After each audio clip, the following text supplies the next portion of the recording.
Well, welcome. I'm with Jim Seymour, chair of our stewardship team here at Kingswood Church, both in Deerfield and Buffalo Grove. Jim, welcome. I want to just ask Jim some questions to help us get ready for the stewardship year as we live courageously and give generously. So, Jim, tell us a little bit about yourself for the people who might not know you. Yeah, thanks. I'm Jim Seymour. My wife Marcia, my daughter Jordan, and I came here about 8 years ago. We moved in the area mostly to be closer to family. I grew up in Deerfield, which is exciting because we now have a campus in Deerfield, so that's fantastic. I'm part of a family business. We make fun educational toys that teach STEM, science, technology, engineering, math. So we're grooming the future engineers of our world. Marcia is a teacher at Diamond Lake Elementary, and Jordan's a junior already. Can you believe Jordan's a junior? She's already, that year where they start to make decisions about their career. We love doing things like going to movies. We're big sports fans, and we've always had strong faith and been involved with all the churches we've been at throughout the years. Jim might be the biggest Bears fan I've ever met, so we're so grateful. Unfortunately, after yesterday. Right. So you've been here 8 years.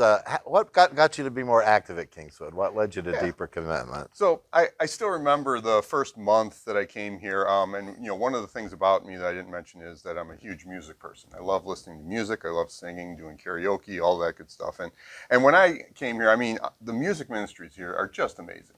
I was so inspired by the chancel choir, the Kingsmen, the Alleluias, the praise band, the bell choir. It's just amazing, and I couldn't wait to be part of that. And so I quickly joined the chancel choir and the Kingsmen. And then a few years later, you invited me to be part of the Raise the Roof team. And that was an amazing experience. Getting to know better, some of some great people here at Kingswood, as well as just to see how the people here at Kingswood step up in times of need. So generous to raise, close to $1 million in 3 years is just unheard of.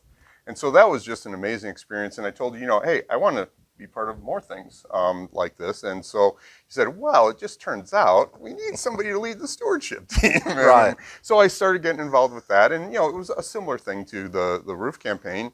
And, again, another amazing team of people that I'm working with it's just so much fun and so rewarding. And I think I've been doing it now for about 4 or 5 years. You have. So talking about stewardship, what are some of your roles as stewardship chair, and what are the roles of stewardship team? Yeah. So here at Kingswood, we practice stewardship year round, but we particularly focus on stewardship at the end of September through the end of October timeframe, where we're focusing on getting ready for the next year, doing all the ministries and stuff here for 2024 in this case. And so it's the stewardship team's responsibility to get ready for that campaign. And so that involves picking a theme, which this year it's Live Courageously, getting some people to do witnesses and e-devotions, writing letters, making a pledge card for people to submit their pledges, sending letters to everyone, thanking them for all the ways they've given in the past, and talking about this year's and getting ready for next year's ministries, and and also preparing the church with the altar setting, doing videos for the services, doing the celebration on Commitment Sunday. It's all about getting the campaign ready. And as a chair, again, I have such a great team. It's mostly about coordinating. I do a little bit of the work, but it's mostly the people from the team doing the majority of the work, and they're extremely hardworking and very talented people, so it makes it an easy job. Well, thanks for your leadership. It's been great to work with you and with the team. Thanks. When you think about the adoption of the Deerfield campus, how do you think that's changed our stewardship, or improved our stewardship, or opened up new possibilities? Yeah, so with the addition of the Deerfield campus, it is a lot more work. There's a lot, we have more people, so there's going to be more letters. We have 2 campuses, so now we got to get both of them ready and stuff. But I'll have to be honest, in working with the people from Deerfield, it's amazing how similar our churches were. We talked to them about, like, okay, here's what we did during stewardship, and they're like, oh yeah, we did the same thing. We just called it something different. The integration has been just incredibly smooth. And so I'm just totally excited. This is going to be our largest stewardship campaign between the 2 campuses. And so even though it's a lot more work, it's like twice the work, it's going to be twice the reward too. Yeah. I'm excited about it. It is exciting. It is. Yeah. So stewardship clearly is a passion of yours. I'm just curious, what does stewardship mean to you? Yeah. So if you look at the strict definition of stewardship, one of them is that it's the careful and responsible management of something entrusted to one's care. And so to me, in my faith, that means to be careful and responsible with the gifts that God has given me in terms of my time, my talents, and my treasures. And so, in terms of my time, I think I'm trying to do that with, being the chair of the stewardship team. Marcia and I help support the pumpkins. We're in the chancel choir. So it's doing all that as well as outside of Kingswood, doing feed my starving children, stuff like that. Okay, so I try to definitely give back my time. My talents, I can sing, I think. I haven't gotten kicked out of the chancel choir yet, so I feel that's a talent I'm using here. I've done a lot of management over the years, so my organizational skills, I try to leverage that for the stewardship team. In terms of treasures, Marcia and I have been completely blessed, okay? And so we always try to give back as much as we can because it's just amazing here. I feel like, the ministries that are done here, I just know and smile. Every time I give $1 here, it's like I know it's going towards God's work. And so it's just a great thing. Well, thanks, Jim, and thanks for your generosity. One of the responsibilities you've mentioned several times is getting pledges from church members. And why are pledge cards important? Why should people do it? Some of us go, why do I need to do a pledge card? I can just give, which is fine.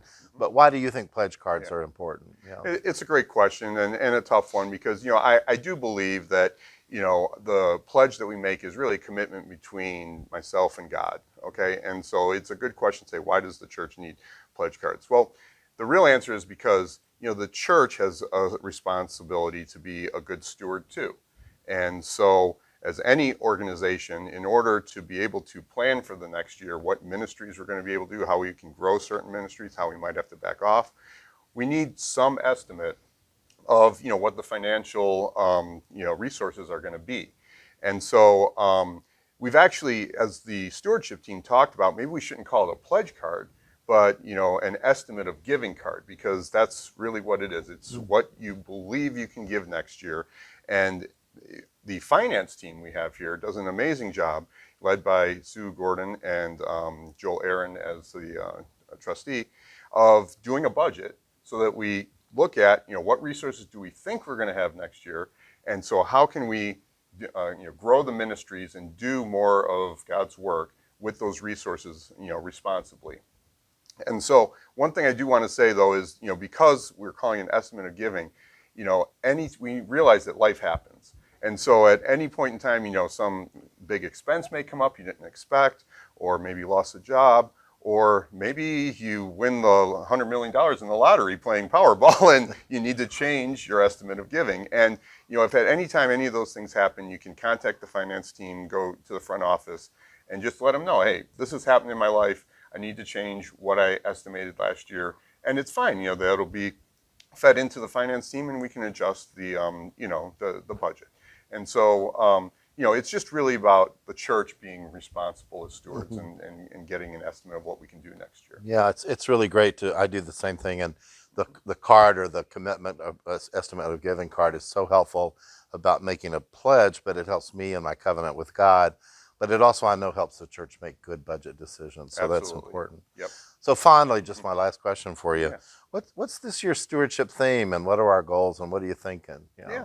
Yeah, so this year, the theme is live courageously, okay? Which it's great. I love this picture.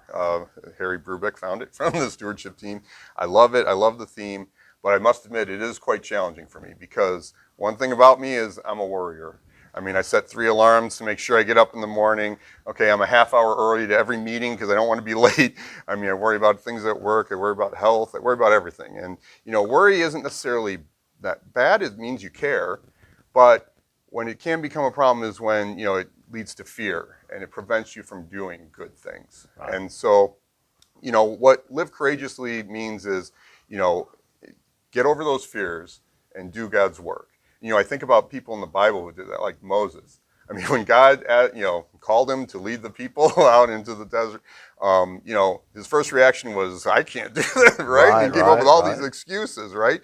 But he did it, right? He right. lived courageously and he did it. And that's kind of the same thing with the stewardship. When you told me about stewardship, the first thing going through my mind is like, "Oh my God, I got all this stuff at work, and Jordan's getting bigger, and how am I going to do this?" But I, said, "This is going to be a great thing." And it really has been. And it's like many times I was this guy here. I felt like that. But at the end of the stewardship campaign, I'm that guy.